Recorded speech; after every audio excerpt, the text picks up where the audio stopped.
project here, I'm taking rubbings of the desks. These are cedar desks from around 1905 from Scone Grammar School.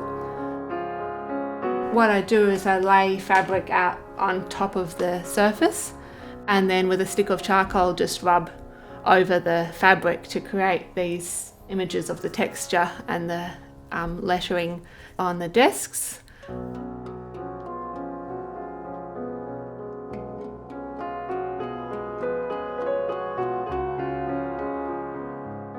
Our attention was drawn to the Arts Upper Hunter projects. It was put before a group of artists to decide which ones they wanted to do, and Sophie chose the grammar school desk because the grammar school is straight across the road from us, so we've always been friends, shall we say.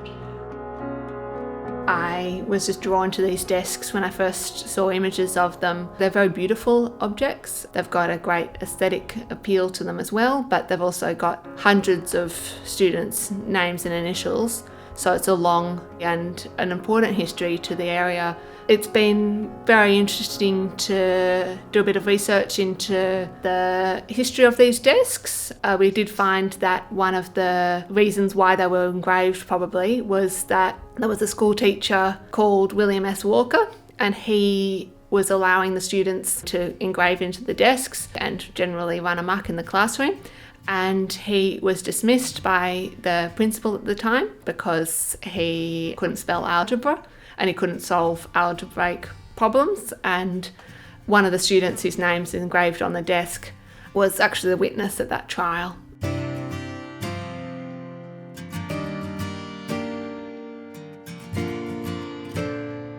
So once the rubbings are done, we'll start embroidering with the local school students. I'll get a group of about 10 students come in, and it'll just be a really nice time to sit and talk about their schooling days and what it might have been like for these students and show them a few examples of other works in charcoal.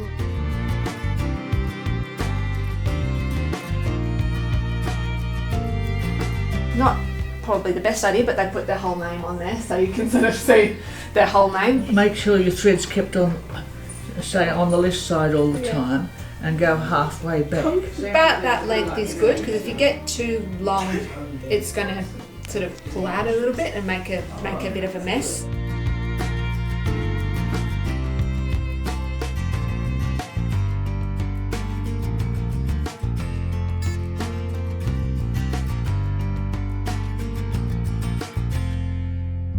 Having a connection with community for our students is really important. We get to see the history of our town, as well as having that opportunity to work with artists and get to see artworks that happen in the real world.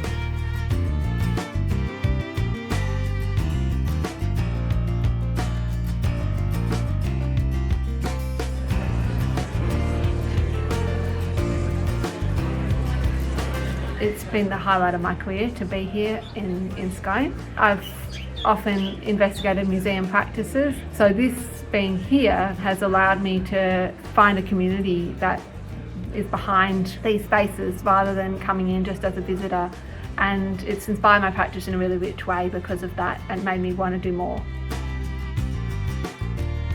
There's certainly a lot of people living in Scone who don't necessarily know about the museum. We would be very grateful if it interested other people in helping us at the museum, where I would very much like an assistant to learn the ropes and help with creating displays and looking after our collection.